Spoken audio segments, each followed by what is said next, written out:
महाभारत के लिए बताया हिंसा स्थावर की और तश की, आप सब प्रकार हिंसा का त्याग करो, और यहाँ तक ही नहीं भाव हिंसा का भी त्याग करो, राग द्वेषों को भी मंद करो।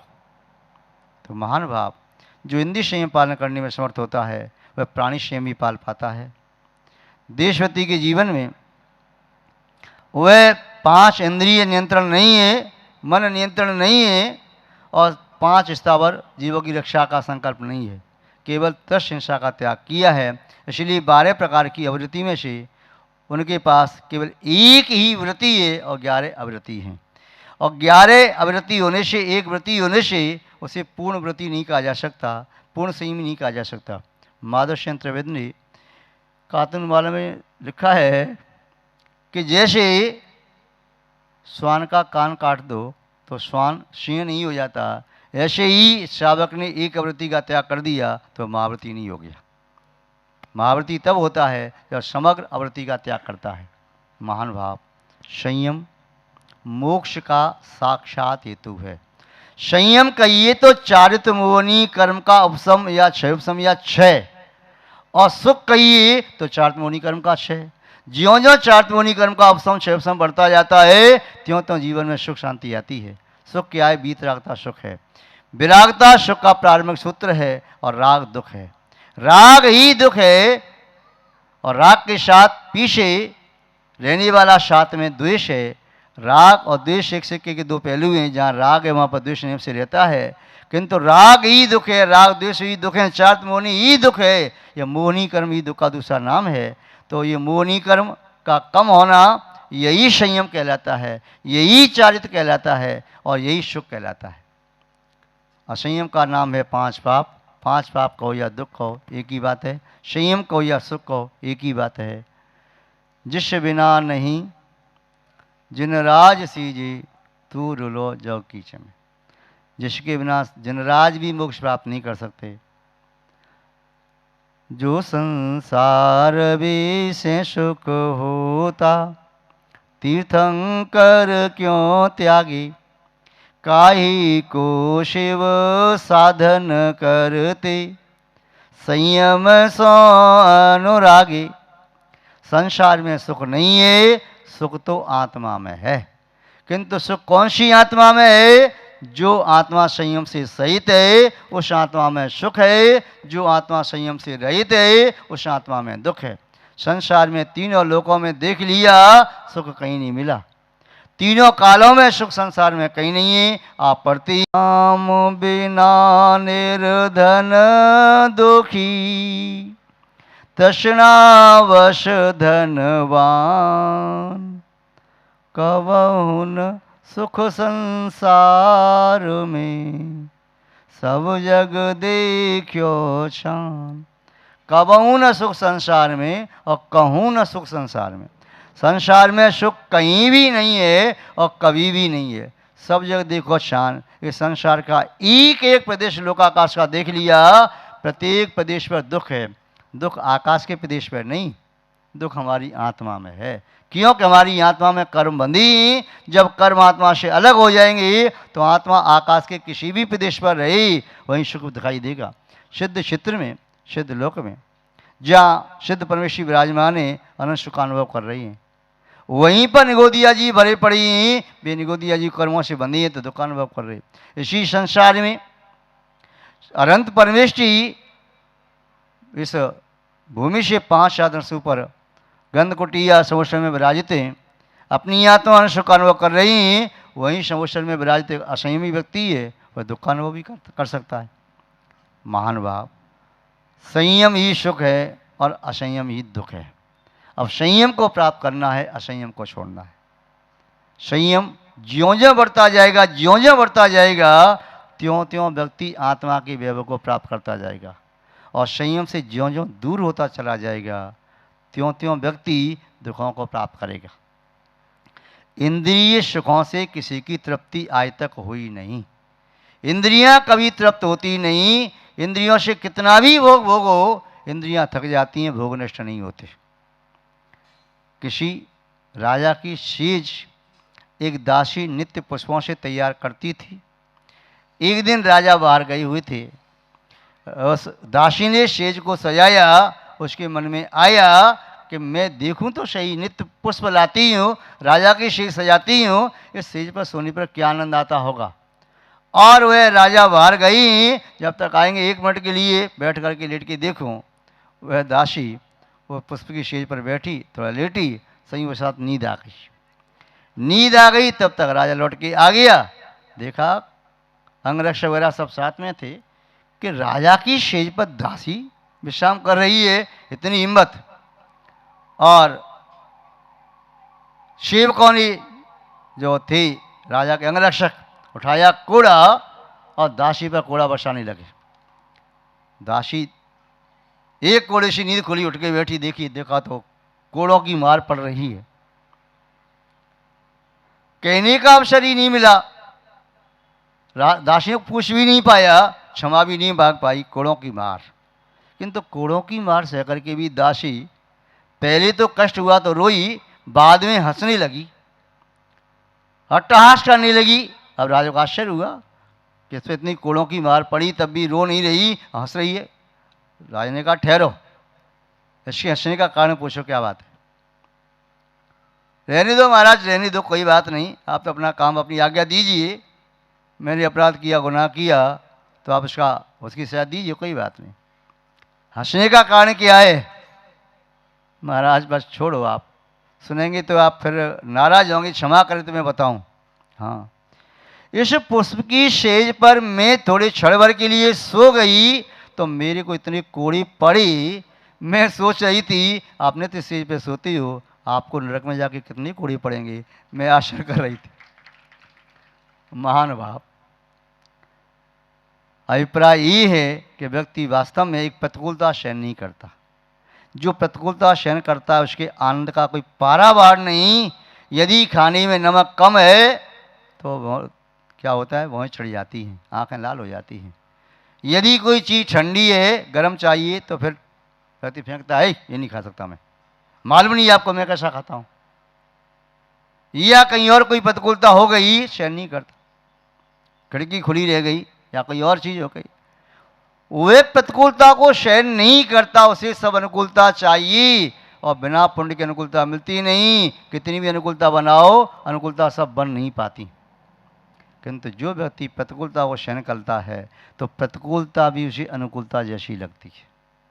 संयम का मार्ग यही है कि आप अपनी प्रतिकूलता में भी अनुकूलता अनुभव कर सको। ये 5 इंद्रियां आज तक आप उनकी नौकरी करते आ रही, अब इनको अपनी नौकर बनाओ, सेविका अंगरक्षिका बनाओ, तो आपको सुख मिलेगा। पुलिस, एक डीएसपी और पुलिस के 4 व्यक्ति कांस्टेबल एक अपराधी को पकड़ के भी ले जाते हैं, बांध करके डंडे मारते जाते हैं। और पुलिस एक मंत्री के साथ भी चल रही है, विधायक के साथ भी चल रही है, आगे पीछे उसकी सुरक्षा कर रही है। ऐसे ये इंद्रियां, ये मन, ये डीएसपी है, और ये 5 इंद्रियां 5 कांस्टेबल हैं जो एक आगे आगे चल रहा, 4 दिशा में हैं। यदि हमारी आत्मा अपराधी हो गई, इनका करते गई, तो ये 6 मिल करके हमें पीटेंगे। और यदि हमने अपने आप को वश में कर लिया तो 6 हमारे इशारे पर नाचेंगे। अब देख लो क्या करना है। इन 5 इंद्रिय और मन के इशारे पर नाचना है कि इनको नचाना है। अनादिकाल से नाचते रही, अब चाहो तो इनको नचाना प्रारंभ कर लो, और नचाना प्रारंभ होगा तो साष्टांग प्रणाम करेंगे, कहेंगे बस छोड़ो, हम आपको छोड़ के जाते। तो महान भाव, जीवन में संयम अत्यंत आवश्यक है। परम पूज्य आचार्य श्री शांत सागर जी महाराज संयम की हमेशा प्रेरणा देते थे। कहते थे भैया, 100 इंद्र से बढ़कर के एक वृत्ति प्रतिमाधारी है। यदि मेरे पास आशीर्वाद लेने के लिए इधर 100 इंद्र आ गया, इधर से वृत्ति प्रतिमाधारी आ गया, तो मैं पहले वृत्ति प्रतिमाधारी को आशीर्वाद दूंगा, 100 इंद्र को बाद में आशीर्वाद दूंगा। क्यों? 100 इंद्र के पास भौतिक वैभव तो बहुत है, पर आत्मा का वैभव नहीं। वृत्ति के पास व्रत हैं, देश संयम है। एक छोटा बालक भी 8 साल का वृत्ति है, तो मेरे लिए एक सम्राट से बढ़कर के है। और वे प्रेरणा देते थे, डरना नहीं है, बिना संयम के कल्याण नहीं, संयम तो स्वीकार करना ही है। बाबा नो भ्यू नका संयम धारण करा, संयम धारण के लिए बिना मुक्ति नहीं। हे भय प्राणियों डरो मत, संयम धारण करो, इसके बिना मुक्ति नहीं हो सकती। अनादिकाल से डरते चले आ रहे हैं, कब तक डरोगे?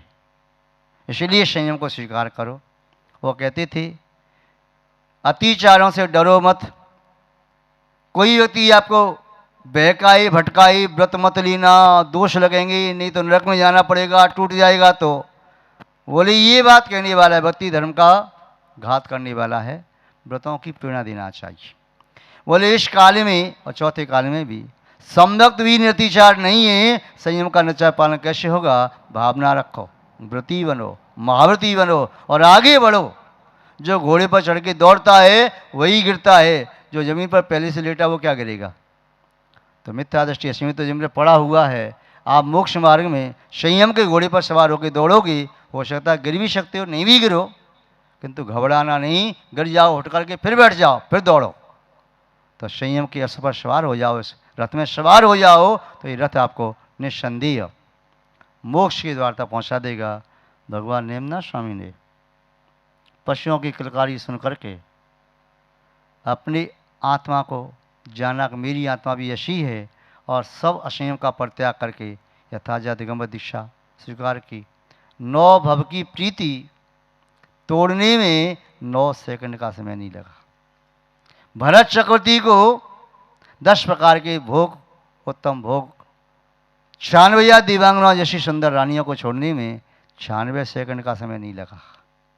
जब व्यक्ति को अंतरंग से विरक्ति होती है तो संयम ग्रहण करने में देर नहीं लगती। और जब तक मन ये भोगों का दीवाना होता है, विषयों का दीवाना होता है, ये पागल बन करके उसी में सुख खोजता है, श्वान की तरह से। जैसे श्वान सूखी हड्डी चबा करके मानता है कि इसमें से रस आ रहा है, स्वयं का तालु छिद जाने से खून आता है, सोचता है रस हड्डी में से आ रहा है। ऐसे ही संसारी प्राणी भोगों का भोग भोगते समय सोचता है कि मुझे आनंद आ रहा है, अपनी धातु धातुओं का क्षय करके उसमें आनंद खोजता है। अपनी उदर को खराब करके भोजन करता है बहुत सारा, पेट खराब हो गया, स्वाद में कर तो लिया भोजन, अब कहता है बहुत अच्छा लग रहा है, जब स्वाद खराब हो गया तो अरे मैंने ज़्यादा खा लिया। या अन्य किसी प्रकार के इंद्रियों के विषयों का सेवन करके वह अपना स्वास्थ्य ही बिगाड़ता है, अपना मन खराब करता है, उसमें सुख शांति नहीं। इसलिए आपसे इतना ही केवल संकेत है, अपने आप को हमें संयमी बनाना है, और संयम बाहर से नहीं लादना है, अंदर से पैदा करना है। संयम को अंदर से पैदा करना है। जब संयम अंदर से पैदा होगा तो आपके मन वचन काय की प्रवृत्ति में संयम का प्रकाश भी दृष्टिगोचर होगा, उसका आनंद भी आएगा। संयम कोई चंद्रिया नहीं है कि जैसे राम नाम की चंद्रिया लिख करके ओढ़ लो और संयमी बन गई। संयम कोई वेशभूषा नहीं है। संयम लंगोटी दुपट्टा पहनने से या लंगोटी पहनने से या सफ़ेद कपड़े पहनने से संयम नहीं आ जाता, नग्न होने से संयम नहीं आ जाता। संयम तो यह संयम है, अपने मन वचन काय पर नियंत्रण करने से संयम आता है, इंद्रियों पर नियंत्रण करने से संयम आता है, अपनी आत्मा में विषयों के प्रति विरक्ति का भाव होने से संयम आता है। वह संयम का भाव आपके अंदर प्रकट हो, ऐसी हम आपके प्रति भावना रखते हैं, और इन्हीं भावनाओं के साथ अपनी शब्द श्रृंखला को विराम देते हैं। जय बोलिए श्री शांतनाथ भगवान की। जैनम जयतु शासनम विश्व कल्याण कारकम। हाथ नीचे। उपस्थित महानुभाव, पूरे विश्व में या यूँ कहें तीनों लोकों में जिनेंद्र भगवंतों द्वारा प्रणीत जिन शासन एक ऐसा शासन है जिसकी छत्र छाया में कोई भी भव जीव आ जाए, वह अनंत संसार के परिभ्रमण को मिटा करके अपनी आत्मा को परमात्मा बनाने में समर्थ होता है।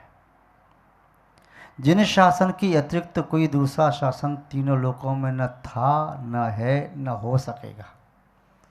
आज द्रव्य क्षेत्र काल भाव चारों की शुद्धि पूर्वक जिनेंद्र भगवान के पाद मूल में बैठकर कसाई की मंदता पूर्वक अंतरंग की शुद्ध भावनाओं के साथ हम ये भावना भाते हैं, यह जिन शासन सुचिर काल तक जयवंत और जीवंत रहे।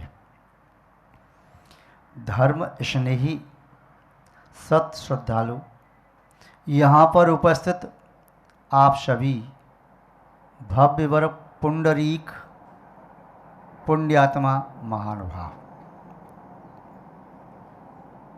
आज धर्म की अत्यंत महत्वपूर्ण लक्षण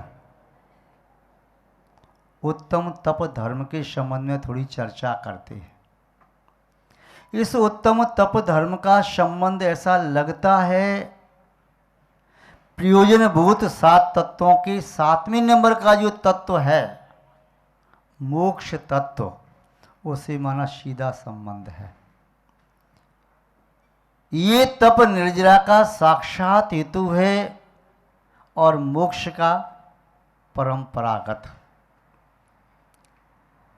तप आत्मशोधन का साधन है। जीवन में तप नहीं तो पत अवश्यंभावी है। यदि अपने जीवन को पतन से बचाना है तो तप की ओर कदम बढ़ाना है। 2 अवस्था होती है। व्यक्ति, चलने वाला व्यक्ति या तो सीधा चले या फिर पीछे उल्टा चले। जो ठहर नहीं सकता चल ही रहा है, हमारे तीनों योग ठहर नहीं रहे, मन वचन काया की प्रवृत्ति चल ही रही है, तो या तो शुभ की ओर या अशुभ की ओर। इस पंचम काल में योग निरोध तो संभव है नहीं। योग निरोध तो केवली भगवान करके अयोग केवली बनते हैं और फिर अत्यंत जघन्यंत मूर्त मोक्ष को प्राप्त कर लेते हैं। योगों की प्रवृत्ति शुभ हो, या तो हम आत्मा को मलिन कर सकते हैं, आत्मा का शोधन कर सकते हैं, या तो हम सीढ़ियों के माध्यम से ऊपर की ओर चढ़ सकते हैं या उतर के नीचे आ सकते हैं। खड़ी होने लायक वहाँ जगह नहीं है, बस उतरते जाओ या चढ़ते जाओ। चढ़ने का आशय है उत्तम तप धर्म को जीवन में से अंगीकार करना, उतरने का आशय है तप को छोड़ करके पतन की ओर आ जाना। महानुभाव, अभी धर्म के प्रारंभिक 6 लक्षणों के संबंध में चर्चा की, विचार विमर्श किया और समय मिलने पर उनका चिंतन भी किया। उनकी जाप तो अलग अलग लगाई, किसी ने 1 माला, 3 माला, 5 माला, 11 माला, 21 माला, 108 माला, किंतु माला लगाने के साथ साथ उस लक्षण का चिंतन किया कि मेरे जीवन में क्षमा की कितनी आवश्यकता है, विनम्रता मार्दव की कितनी आवश्यकता है, या सरलता सहजता ऋजता की कितनी आवश्यकता है, पवित्रता की शुचिता की कितनी आवश्यकता है, मेरा जीवन सत्य से समन्वित कब हो। और ये सब होने के उपरांत जीवन में संयम का आविर्भाव होता है।